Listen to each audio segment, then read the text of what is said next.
Aproveitando meu ano sabático, estou aqui para trazer a mensagem do Senhor essa noite com muita alegria, muito prazer, viu, reverendo? Muito prazer. Meu nome é Abel José de Paula, para quem não conhece. Nós vamos ler na Palavra de Deus, na segunda carta de Paulo a Timóteo, os versículos 14 até o 17. O nosso tema hoje é a relevância da Palavra de Deus na vida do crente. A importância de se conhecer a Bíblia. Talvez não seja coisa muito comum, lamentavelmente, em nosso meio. Vamos ver 4 pontos sobre isso. 2 Timóteo capítulo 3, versículo 14 a 17. A inspiração, valor e utilidade das Santas Escrituras. Tu, porém, permanece naquilo que aprendeste e de que foste inteirado, sabendo de quem o aprendeste, e que desde a infância sabes as sagradas letras, que pode tornar-te sábio para a salvação pela fé em Cristo Jesus. Toda a Escritura é inspirada por Deus e útil para o ensino, para a repreensão, para a correção, para a educação na justiça, a fim de que o homem de Deus seja perfeito e perfeitamente habilitado para toda a boa obra. Vamos orar. Nosso Pai bendito, nesta hora nós lemos Tua Palavra, inspirada, viva, eficaz, e traz os ensinos necessários para a nossa vida como cristãos. Abençoe-nos, ó Deus. Põe essa mensagem em nosso coração. Fale através do Teu servo, Senhor, incapaz, mas que o Senhor nos dá o privilégio de transmitir a Tua Palavra. E que ela seja oportuna, que ela fale aos nossos corações, nos edifique, traga transformação dentro de nós, a nos levar a amar mais a Tua Palavra. Abençoe o restante desse culto. Louvamos por tudo que nos tem feito.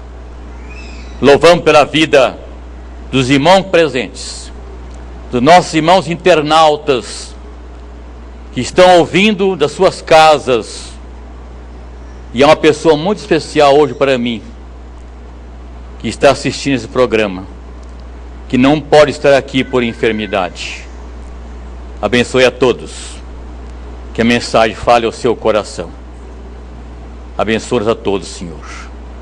Precisamos de Ti, em nome de Jesus. Amém. Meus amados irmãos, nós queremos nesta noite, antes da mensagem, para você pensar. Pegar a moda, hein? Não há nada que você possa fazer para Deus amá-lo mais, e não há nada que você possa fazer para Deus amá-lo menos. Ele amou você e a mim de tal maneira. Pela graça de Deus somos amados de forma incondicional e perdoados imerecidamente. A graça é a resposta de Deus às nossas necessidades. Nada com sermão, para você pensar. Eu fazia isso com a minha classe comunical, aproveitando agora fazer publicamente. Caros amados irmãos, nós queremos falar essa noite sobre a ordem e a iluminação do Espírito de Deus, sobre o tema, a relevância das Escrituras Sagradas para o povo de Deus. E quando lemos também aqui, o texto que nós já lemos, e outro texto que gostaria de ler, está aqui em Hebreus capítulo 4, que diz: porque a palavra de Deus é viva e eficaz, e mais cortante que qualquer espada de 2 gumes, e penetra até o ponto de dividir alma e espírito, juntas e medulas, e é apta para discernir os pensamentos e propósitos do coração. E não há criatura que não seja manifesta na sua presença. Pelo contrário, todas as coisas estão descobertas e patentes aos olhos daquele a quem temos de prestar contas.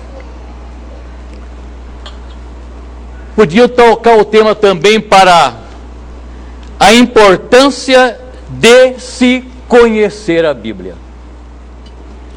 Parece uma coisa de ser comum entre os crentes, né? Conhecer a Bíblia.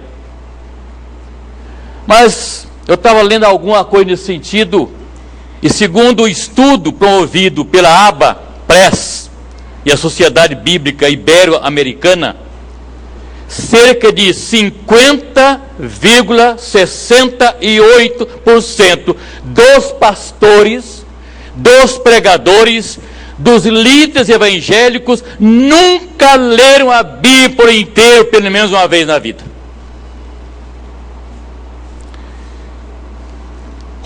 E eu creio que aí está explicado a razão das várias aberrações teológicas de nosso tempo. E o motivo que as pessoas entrevistadas alegaram? Falta de tempo. E é a maneira que nós, de um modo geral, dizemos que não temos tempo para ler a Bíblia. Mas essa pesquisa fez mais uma coisa. Ela descobriu que menos de 10% dos crentes leem a Bíblia. Menos de 10% dos crentes leem a Bíblia. E 90% nunca leem a Bíblia diariamente. Eles fizeram uma pesquisa com 1.255 religiosos de várias denominações e descobriram isso. E quando eu li isso aqui, eu lembrei de duas passagens bíblicas. Quando o profeta Isaías falou da parte de Deus e diz: o meu povo está sendo consumido por falta de conhecimento. E lá no Evangelho de Mateus 22, 29, Jesus disse: errais, não conhecendo as Escrituras. Meus irmãos, a verdade é que o crente que não lê a Bíblia, o crente que não conhece a palavra de Deus, é um crente vulnerável a qualquer atrativo, qualquer atração, qualquer inimigo que está aí à espreita, nos confundir a nossa fé. O reformador francês João Calvino, fundador do calvinismo e do presbiterianismo, ele costumava dizer que as Escrituras Sagradas são a fonte de toda a sabedoria que o crente precisa, e que todos os pregadores devem extrair dela tudo aquilo que expõe diante do povo de Deus. Me veio à mente a experiência de Paulo lá quando despediu da igreja de Éfeso, dos presbíteros, a igreja de Éfeso, ele disse: nada que por útil fosse a mim, eu deixei por anunciar todo o conselho de Deus. Que através da exposição da palavra de Deus, pessoas são conduzidas à liberdade e à segurança de uma fé salvadora. E que a palavra de Deus deve ser o principal instrumento para conduzir e pastorear o rebanho do Senhor. A importância da Bíblia. E a Bíblia sozinha ensina tudo quanto nós necessitamos para a nossa salvação e o perdão dos nossos pecados. Somente a Bíblia é o bastante para isso. Ela é também o padrão excelente pelo qual todo cristão deve pautar o seu comportamento. Nenhum credo, nenhum concílio, nenhuma pessoa tem o poder de constranger a consciência de um crente firmada, cuja consciência está firmada na palavra de Deus. E na verdade não há nenhum equívoco quando alguém diz que a Bíblia é a palavra de Deus. Porque nem todos dizem assim. Há uma grande parte de pessoas que serão crentes, e alguns até pregadores e pastores, diz que a Bíblia contém a palavra de Deus. Mas não é a palavra de Deus. Mas sem dúvida nenhuma, sem nenhum equívoco, podemos dizer que a Bíblia é a palavra de Deus. E não existe em nenhum outro modo de se conhecer a Deus superior aos estudos das Escrituras Sagradas. Portanto, quem não lê a Bíblia suficientemente, não conhece a Deus também suficientemente.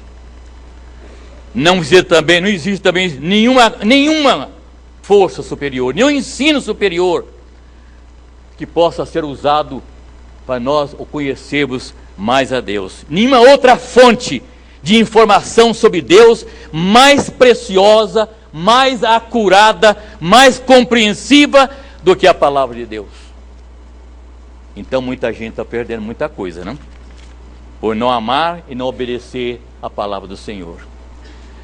É através da Bíblia, é através da leitura da Bíblia que nós somos consolados. É através da leitura da Bíblia que nós somos confortados. É através da leitura da Bíblia diária que nós somos reanimados diante das batalhas que travamos todos os dias como crentes. E a batalha é séria contra o pecado, contra o mundo, contra o diabo, contra a carne. São lutas travadas ferrenhamente. E só através da palavra de Deus que nós somos consolados, confortados e reanimados a continuarmos. Senão, nós falharíamos.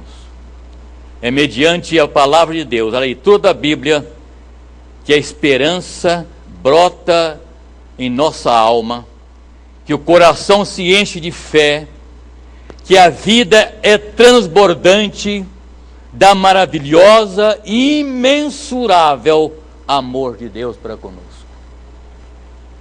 O salmista que escreveu o Salmo 119, que é chamado a alegoria, ou o ensino, o poema da palavra de Deus, porque todos os versículos do Salmo 119 referem-se à Bíblia. E lá no versículo 50 ele diz: o que me consola na minha angústia é isto, que a tua palavra me vivifica. No versículo 92 diz: não fosse a tua palavra ter sido todo o meu prazer, há muito eu teria perecido na minha angústia. No versículo 165 diz: grande paz tem os que amam a tua lei, para eles não há tropeço. E o conhecido versículo 105 do Salmo 119: lâmpada para meus pés é a tua palavra e luz para o meu caminho. Meu irmão, a Bíblia é inspiração, é o livro inspirado de Deus. A Bíblia é de inspiração divina. Mas quando falamos que a Bíblia é de inspiração divina, não se trata de uma fé cega, calcada no subjetivismo, mas uma fé que pode ser analisada, uma fé que pode ser explicada e que move a nossa vida. É a palavra de Deus. O liberalismo religioso, teológico, nós vamos dizer que o liberalismo teológico é um tipo de câncer, e se não for tratado, pode gerar metástase na comunidade evangélica brasileira. Tenhamos cuidado. Hoje há muitos pregadores televisivos, há muitos pregadores importantes que escrevem livros, que falam bonito, mas há muitas heresias das suas mensagens. Deturpam muito as nossas doutrinas principais reformadas e doutrinas que estão na palavra de Deus. São os nossos, infelizmente, os teólogos denominacionais. Existem hoje seminários teológicos chamados denominacionais que estão ensinando aos seus alunos, aos seus seminaristas conceitos absolutamente anticristãos. Tais seminários, contrariando totalmente a ortodoxia cristã, admitem em seu corpo docente professores que afirmam que a Bíblia, a respeito à Bíblia, há mais mito dentro da Bíblia do que, na verdade, a mensagem evangélica. A Bíblia está cheia de mitos e lendas. E para esses psicólogos ou psiquiatras, nem psiquiatra não é, para esses psicopatas, para esses psicopatas religiosos, Adão e Eva nunca existiram. Para esses psicopatas religiosos, Jesus não fez um milagre sequer. Nós encontramos na Bíblia. Sabe onde você aprende isso? Em seminários. Seminários teológicos denominacionais. Além disso, há alguns deles que estão paganizando a Trindade Santa, atribuindo à Trindade gênero, atribuindo à Trindade sexualidade, afirmando que o Espírito Santo é o lado feminino de Deus, e que a Bíblia é muito machista. Deus Pai, ele pode ser mãe. Jesus, o Filho de Deus, não, pode ser o menino de Deus, a criança de Deus. Vocês já leram isso, gente? Alguns estão rindo achando que é mentira, né? Eu acho que está. Leia isso aí. São coisas que acontecem dentro de seminários denominacionais que pregam essas loucuras que nós ficamos abismados. Como pode fazer uma coisa desta? Infelizmente, o número de pastores que relativizam as Sagradas Escrituras em favor de uma teologia espúria se multiplica em suas heresias, tem adoecido e sufocado o corpo de Cristo, injetado no coração dos crentes valores que se contrapõem aos ensinos bíblicos sadios da palavra de Deus. Mas, para os que entendem a relevância das Escrituras com a palavra de Deus, bem como a sua importância na vida da igreja, experimentam cotidianamente, se são leitores cotidianos, de verdades maravilhosas que a Bíblia traz todo dia para nós. Eu queria apresentar 4 dessas verdades, bem rapidamente. São milhares, né? Dentro da Bíblia são milhares. Mas a primeira verdade é: a Bíblia exalta o nome de Jesus Cristo. Parece coisa tão simples, mas quantas pessoas nem creem que Jesus é o que Ele é? E a Bíblia exalta a pessoa de Jesus Cristo. Isso é muito importante para nós como cristãos. E que a igreja que proclama, fala, prega, realmente, como essa igreja aqui, graças a Deus, prega a palavra de Deus, que não negocia o seu conteúdo, exalta o nome de Cristo Jesus. Porque as Escrituras glorificam o nome de Cristo. A Bíblia, nos seus 66 livros, apontam exclusivamente para Cristo. Tanto o Velho como o Novo Testamento, do Gênesis ao Apocalipse, a mensagem central da Bíblia é Jesus Cristo. É a chamada linha messiânica,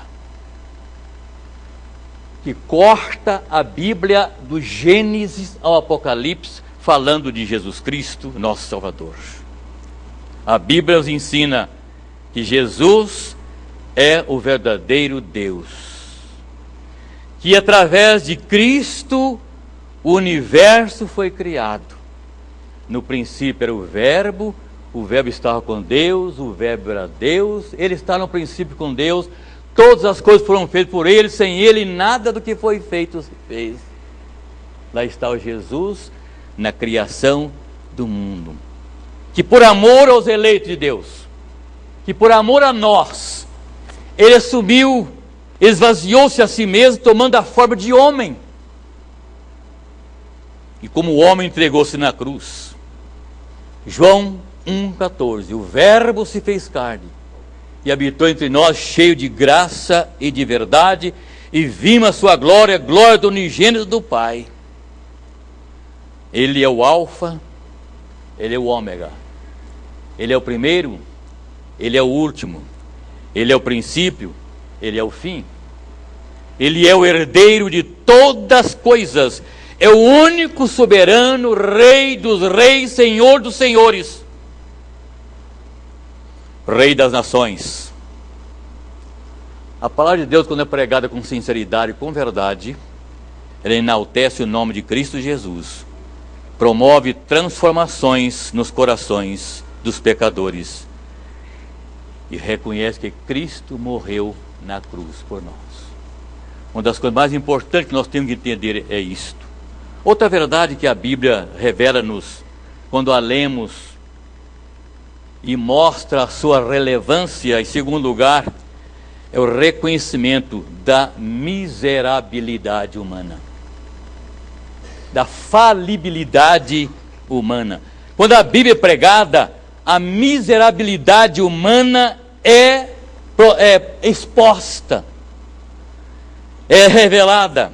A palavra do Senhor é pregada e o estado de pecado e depravação do homem são desvendadas pela Escritura Sagrada. A doutrina da incapacidade humana total coloca o homem no seu verdadeiro lugar. É o Senhor Jesus que diz no Evangelho de João, capítulo 15, versículo 5: sem mim, nada vocês podem fazer. Essa expressão coloca o homem no seu verdadeiro lugar. O apóstolo Paulo, lá em Atos 17, versículo 28, disse: pois nele vivemos, nos movemos e existimos.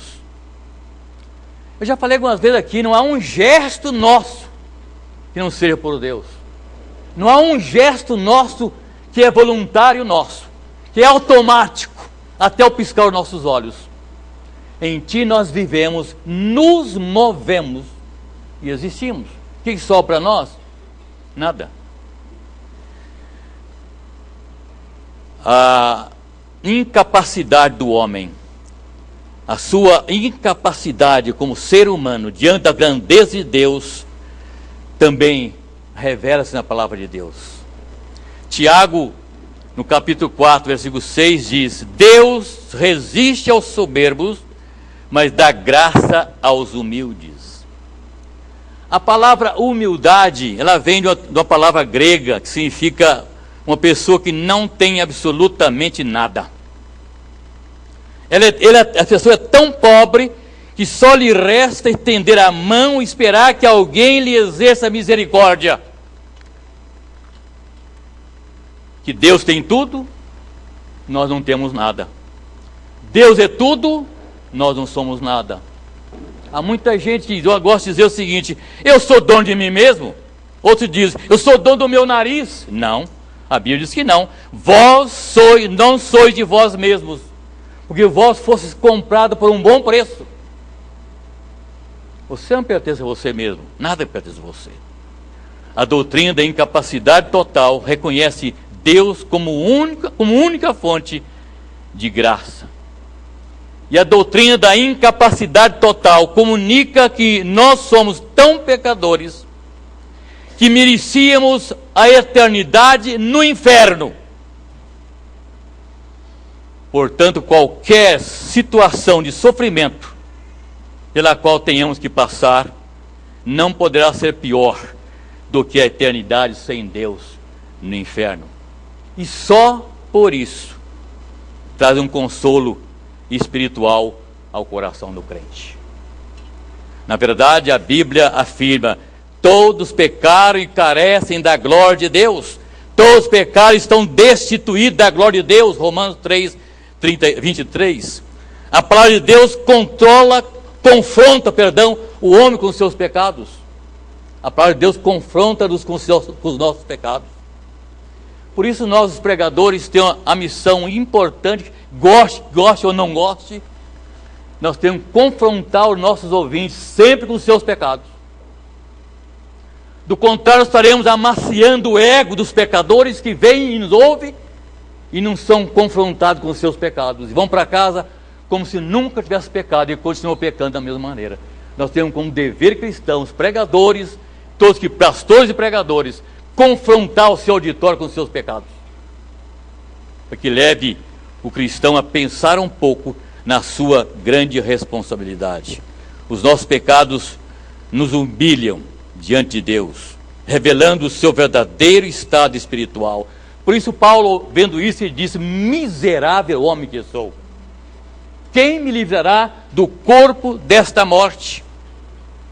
Davi diz: pois eu conheço as minhas transgressões e o meu pecado está sempre diante de mim. Pedro, depois da grande pesca maravilhosa, ele diz: Senhor, retire-te de mim, porque eu sou pecador. A presença de Deus revela o nosso estado de pecado e miserabilidade. A Bíblia é o espelho da nossa alma. Você quer conhecer você realmente? Mire-se no espelho da Bíblia. Mire-se no espelho dos mandamentos. Não matarás, não furtarás, não dirás falso testemunho contra o teu próximo, não minta, não adulterarás, não cobiçarás a mulher do teu próximo, honra o teu pai e tua mãe. Coloca a sua vida diante desse espelho da Bíblia, você vai ver que está muito longe da vontade de Deus realizar a sua vida. A Bíblia é como espelho, nos expõe como realmente nós somos. Um casal vivia longe da civilização e recebeu, não sei como, chegou lá por ordem de Deus, é claro, uma Bíblia. Recebeu aquela Bíblia, aquele livro nunca viu falar em Bíblia na igreja nem nada, guardou lá numa estante, em algum lugar, ficou lá. Um dia aquele homem resolveu ler a Bíblia, aquele livro. Lendo, um dia ele chegou à cozinha, a mulher está preparando o almoço, ele diz: mulher, todo apavorado, todo trêmulo, mulher, se esse livro diz a verdade, nós somos chamados de pecadores e vamos nos perder, estamos perdidos. Nem houve almoço aquele dia. A situação foi tão grave que a família, o casal ficou tão transtornado com aquilo, com aquela verdade. Mulher, se esse livro diz a verdade, nós somos chamados de pecadores e nós estamos perdidos. Muito bem, esqueceram aquele dia. O homem começou a ler a Bíblia de novo. Depois de alguns dias, ele volta para a cozinha todo alegre e diz, cabelo aberto: mulher, se esse livro diz a verdade, nós somos pecadores sim, mas podemos ser salvos. A Bíblia é o espelho. Nela nós vemos pecadores que podemos ser salvos pelo sangue de Jesus Cristo. Graças a Deus. Você quer conhecer você bem?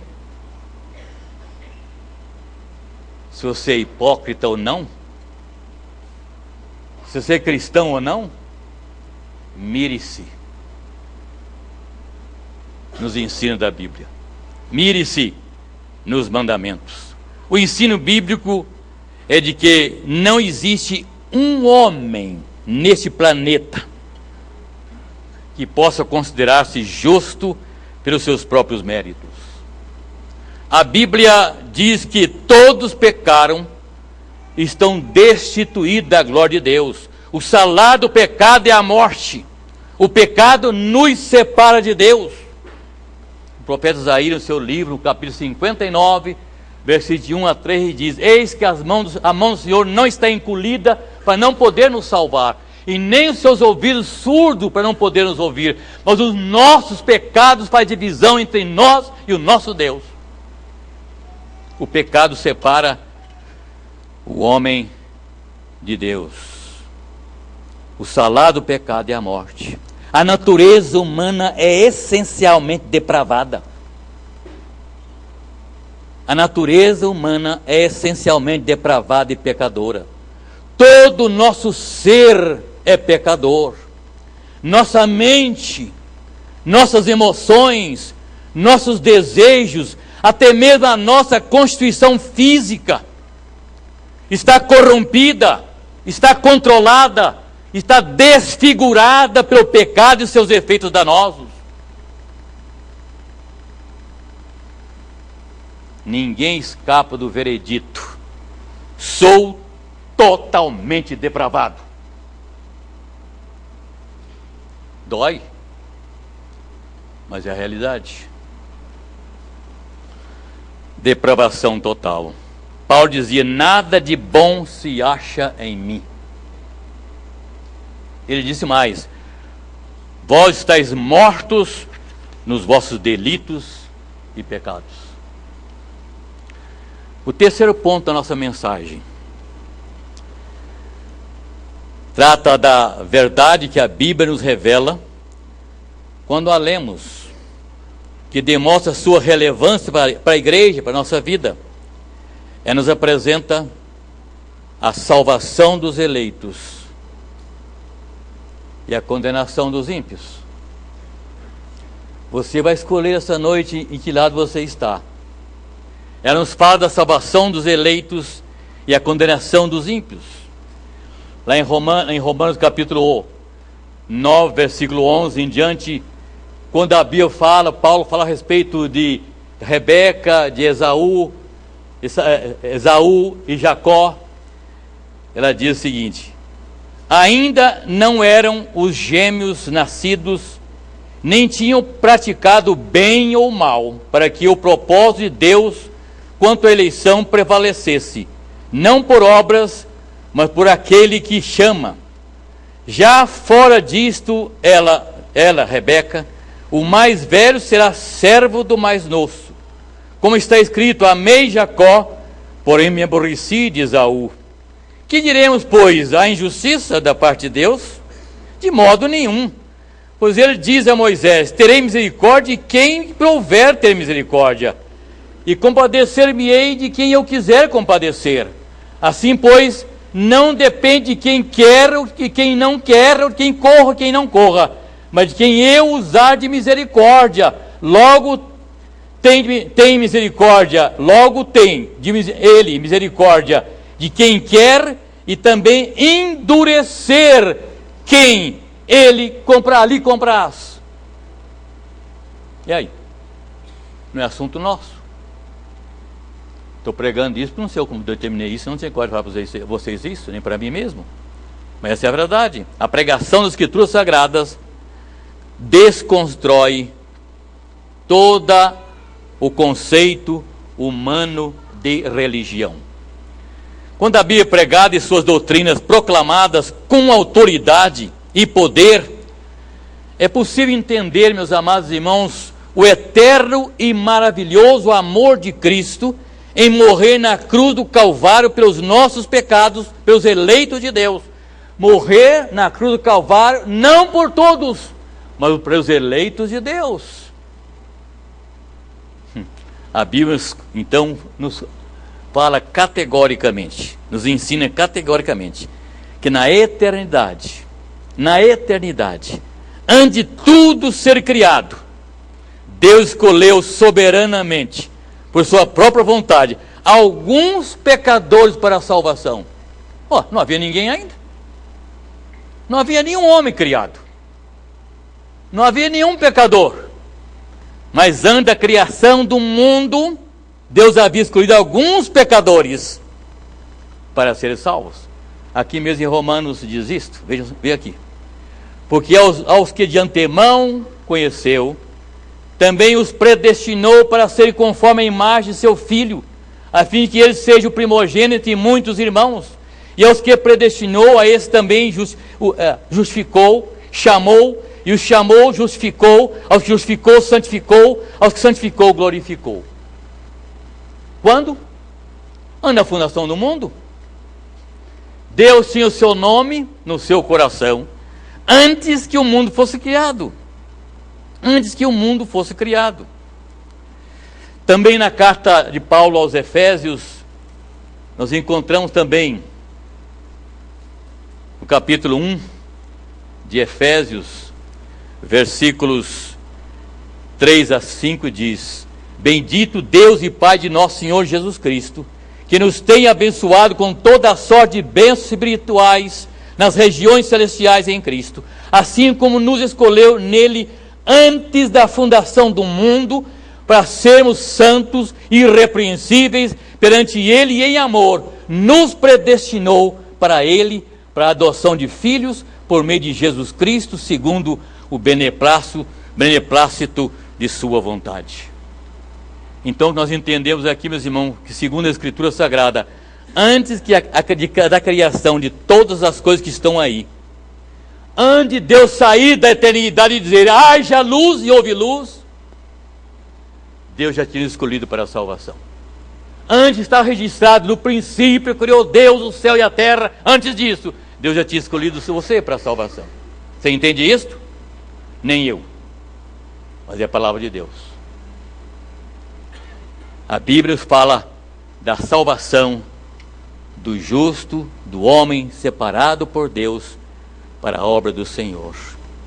Deus selecionou dentre os homens os que deveriam ser redimidos, justificados, santificados e glorificados em Cristo Jesus. E essa escolha divina é a expressão de maior amor arrebatadora que pode existir no universo. Ela não é merecida por homem algum e por nada que o ser humano tenha feito. Por nada que o ser humano possa fazer, pode conceder o direito de usufruir desta maravilhosa graça.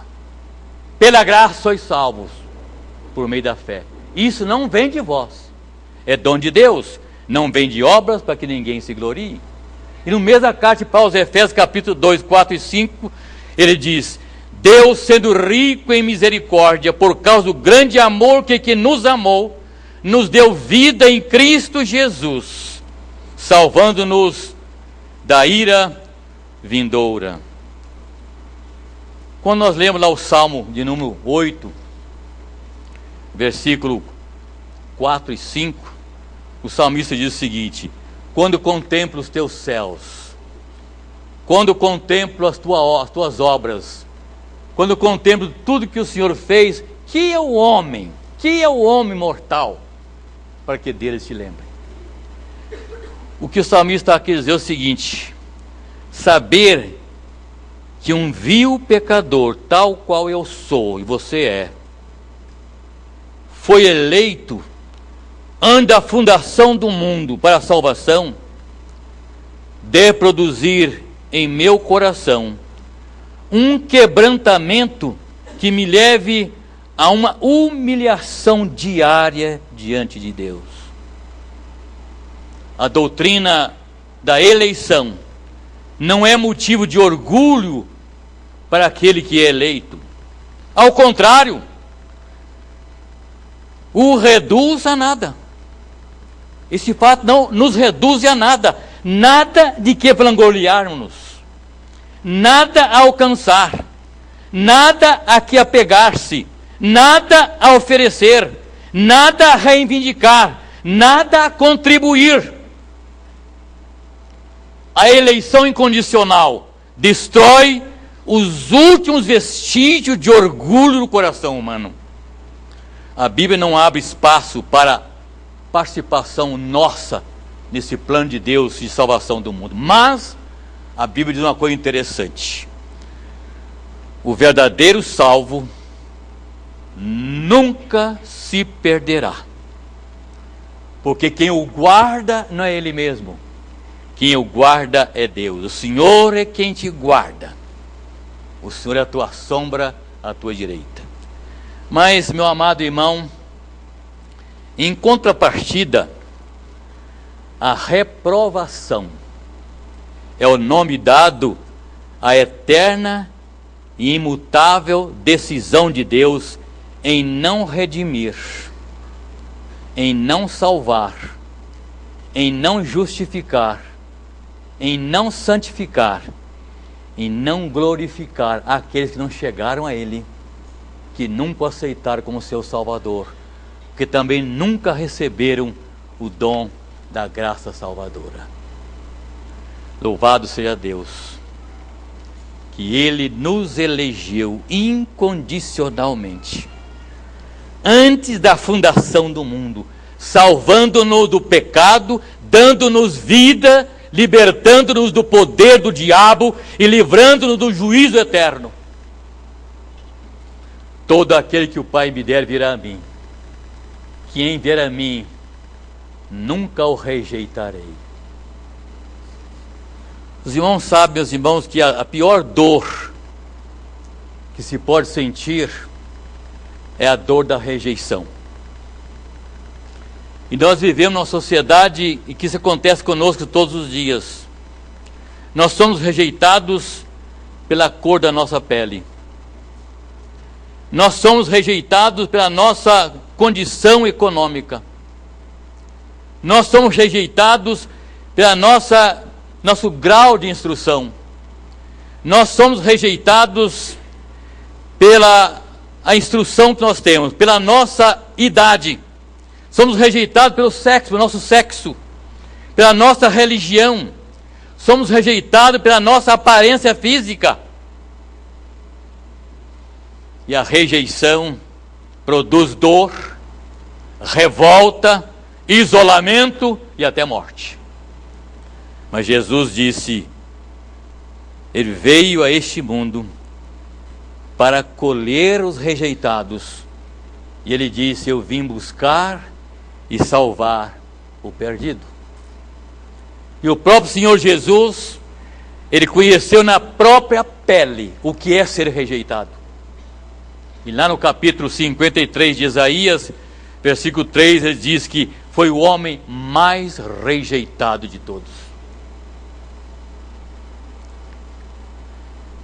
E ele garante, de modo nenhum o lançarei fora. Se meu pai e minha mãe me rejeitaram, o Senhor me recolherá. Nunca, em tempo algum, jamais deixarei. E os que entendem essa verdade da palavra de Deus, com a sua importância na sua vida, experimentam verdades maravilhosas que a Bíblia contém para nós. E aqui está o nosso quarto ponto para encerrar. Em quarto lugar, a Bíblia nos fala do governo de um Deus que reina soberanamente sobre tudo e sobre todos. Nós estamos vivendo um momento no nosso país, exatamente nesse dia de domingo, que nós temos que reconhecer isto, que nós temos dentro da Bíblia esse ensino.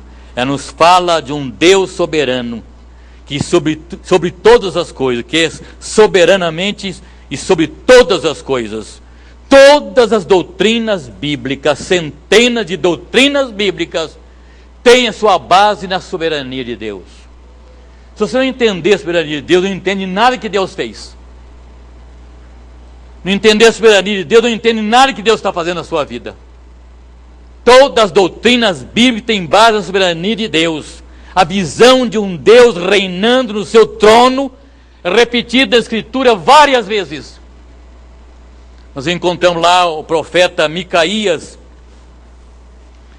em 1 Reis 22, 19, dizendo, vi o Senhor assentado no seu trono, e todo o exército do céu estava junto a ele, e a sua direita, estava à sua direita e à sua esquerda. E o profeta Isaías, no capítulo 6, 1, diz, eu vi o Senhor sentado no seu alto e sublime trono. Quando trata desse assunto, há três coisas que eu gostaria de lembrar aos irmãos rapidamente. Primeira coisa, Deus é o Senhor de tudo. Isto é, controla tudo e todas as ações do crente e do ímpio estão sob o seu julgamento, estão sob o seu controle. Vivemos uma convulsão política no nosso Brasil. Não sabemos o que vai acontecer amanhã, mas Deus sabe. Não sabemos em que caminho estão percorrendo no sentido político do Brasil, mas Deus sabe o que está na frente. Ele tem o controle de tudo. Eles encontram na Bíblia, no Velho Testamento, muitas vezes Deus preparando o povo inimigo para lutar contra o povo de Deus, para mostrar ao povo de Deus algumas lições. Não será para esse momento que nós estamos vivendo? Que alguma coisa está acontecendo para avivar nossa fé, nosso conhecimento de Deus, sabendo que Deus está presente? Se acha que pode acabar mal isso, para nós que é crente? De jeito nenhum. Deus está no controle da ação do justo e do ímpio, presente em todo lugar. Então, a primeira coisa que vemos aqui, Deus Todo-Poderoso está no controle de tudo. Nem uma folha da árvore cai sem que Ele queira. Nenhum pardal morre sem que Ele mande matar. E os cabelos, nossos cabelos são contados. E cada ano Deus tem mais facilidade de contar os meus. Segundo lugar, Ele nos ama. Esse Deus maravilhoso que controla tudo, Ele me ama. Ele te ama, meu irmão. A despeito de nossos erros e pecados e falhas, Deus nos ama. Deus amou o mundo de tal maneira, esse mundo inclui você, que Deus melhor para você, o seu Filho Jesus Cristo, para morrer na cruz em nosso lugar. Em terceiro lugar, esse Deus que tem o controle de tudo, esse Deus que nos ama, Ele tem um compromisso conosco. Será? Ele tem um compromisso conosco, sabe como? Através de suas promessas. Você lê na Bíblia centenas e centenas de promessas de Deus na Bíblia. Pedi e dar-se-vos-á, buscar e acharei, batei e abrir-se-vos-á, prometeu curar nossas enfermidades, prometeu resolver os nossos problemas, prometeu nos conduzir vitoriosamente, e nós cremos nisto. Aí estão as promessas de Deus, nas quais nós cremos, e nós vivemos de promessas. Eu estou doente hoje e a minha esperança é que amanhã eu esteja curado. Eu estou desempregado hoje, a minha esperança é em Deus que amanhã eu esteja empregado. Eu estou passando por algum problema, eu tenho esperança que amanhã esse problema está resolvido. E alguém fez uma pesquisa interessante. O homem pode ficar até 40 dias sem comer. Você ficaria?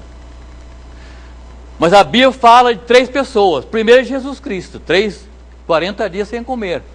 O segundo foi Elias, 40 dias, comeu um pão lá com água que o anjo lhe deu, caminhou 40 dias e 40 noites sem comer e sem beber. E o outro foi Moisés. Moisés passou 40 dias na presença de Deus sem comer e beber.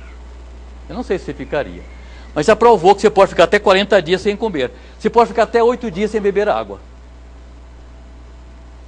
Você pode ficar até 5 minutos sem respirar. Vamos fazer isso aqui, um teste? Editor morto aqui, todo mundo. Mas preparado pode, né? Está provado que você pode ficar 5 minutos sem respirar e não morrer. Mas está provado que você não pode ficar 1 segundo sem esperança. Esperança em Deus. Vivemos em esperança. Uma igreja que prega todo o conselho de Deus, inevitavelmente acredita, vive e propaga a todos quanto Ele puder a existência de um Deus soberano que nos guia, que cuida de nós e que nos ama. Não somos um povo esquecido de Deus. Não somos um rejeitado. Nós somos o povo de Deus. E é o povo de Deus que é revolucionado o mundo. Revolucionado o mundo. A Coreia do Sul era um país terrível, muito pior que nós vivemos no nosso país hoje. Um dia os cristãos resolveram a colocar as petições para sua pátria em oração, joelhos, formar grupos.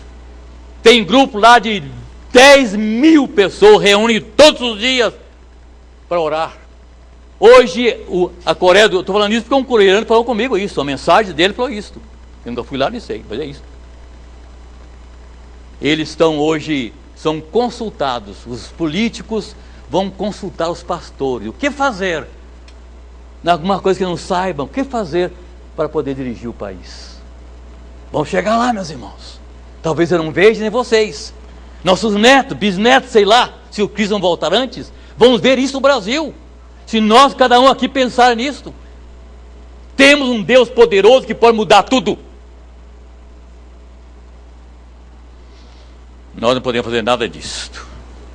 A Ele pertence todo o poder, toda a autoridade para fazer o que lhe agrada. O senhorio de Deus é total.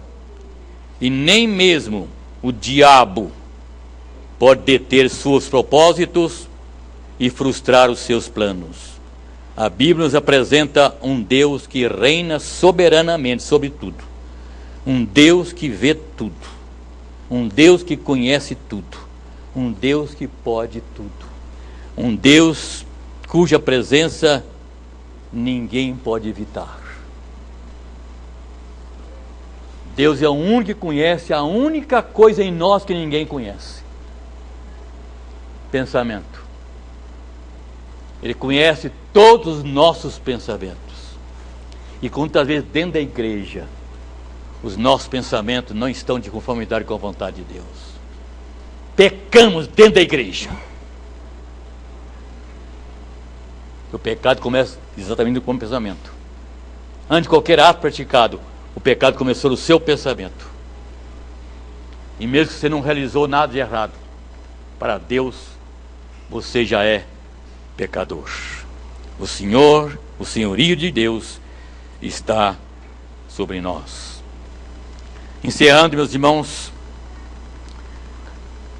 os reformadores, ao fazer das Escrituras Sagradas a sua exclusiva regra de fé e prática, romperam com as anomalias teológicas do supersticionismo, defendido por os opositores do Evangelho, sempre foi assim, e objetando também as nossas doutrinas reformadas, levando sim, assim a Igreja de Cristo a um redescobrimento maravilhoso das maravilhosas doutrinas da graça de Deus.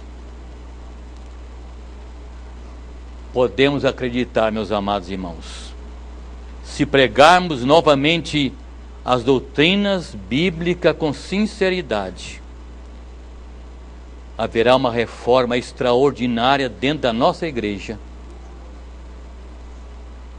e aí fora no mundo.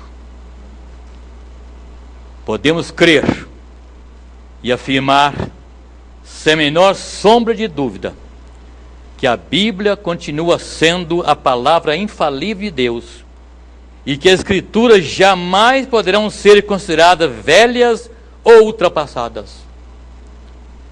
O mundo pode mudar, no entanto a palavra de Deus continua sempre a mesma, revelando ao crente aquilo que precisa fazer.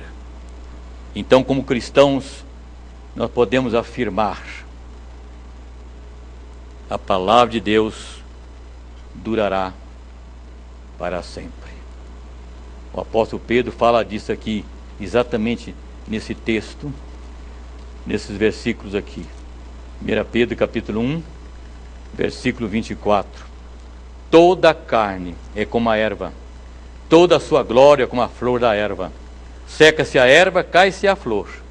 A palavra do Senhor, porém, permanece eternamente. Ora, esta é a palavra que vos foi evangelizada. A palavra de Deus durará para sempre. Repete comigo em voz alta. A palavra de Deus durará para sempre. De novo. A palavra de Deus durará para sempre. Amém. Senhor, se não conhecemos a Tua palavra como deveríamos, se não lemos a Tua palavra diariamente como deveríamos, se não ensinamos a Tua palavra aos nossos filhos como deveríamos, se ela nem está presente no nosso dia a dia como seria necessário, como vamos pregá-la, Senhor?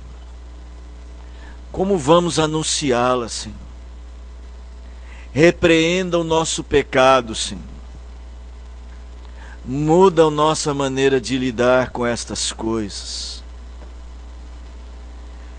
Como vamos pedir ao Senhor que espalhe a semente do Evangelho, se não temos saído a semear, nem no campo de nossa família? Deus tem misericórdia de nós. Se as estatísticas que hoje nos foram apresentadas são verdadeiras, Pai, nós clamamos avivamento sobre nós. Nós precisamos. Deus, não nos deixe hipocritamente falar da Bíblia para os outros sem falar dela para nós. A tua igreja clama por um avivamento bíblico, por amor à palavra, para que vivamos como no Salmo 119, amor à tua lei, guardá-la no coração, fazer dela luz para os nossos caminhos, ser o nosso esteio na angústia, admoestação para os nossos erros. Ó Senhor, que o Evangelho seja verdadeiro dentro de nós. Clamamos que o Senhor nos ouça, que o Senhor nos socorra e socorra o nosso país. O Evangelho aqui ainda é muito infantil e nós precisamos amadurecer. Obrigado por nos falar de verdades tão duras, mas obrigado por nos falar de esperança, porque a nossa esperança não está em nós, está em Ti e na Tua palavra. E que a graça do nosso bom Deus, o Pai, e o amor insondável de Jesus Cristo, Deus Filho, as ternas e eternas consolações do Deus Espírito Santo, repousem sobre vós, meus amados irmãos, sobre toda a nossa família da fé, que está espalhada pela face da terra em muitos lugares, hoje, todos os dias, até a volta gloriosa do nosso Senhor e Salvador Jesus Cristo. Amém.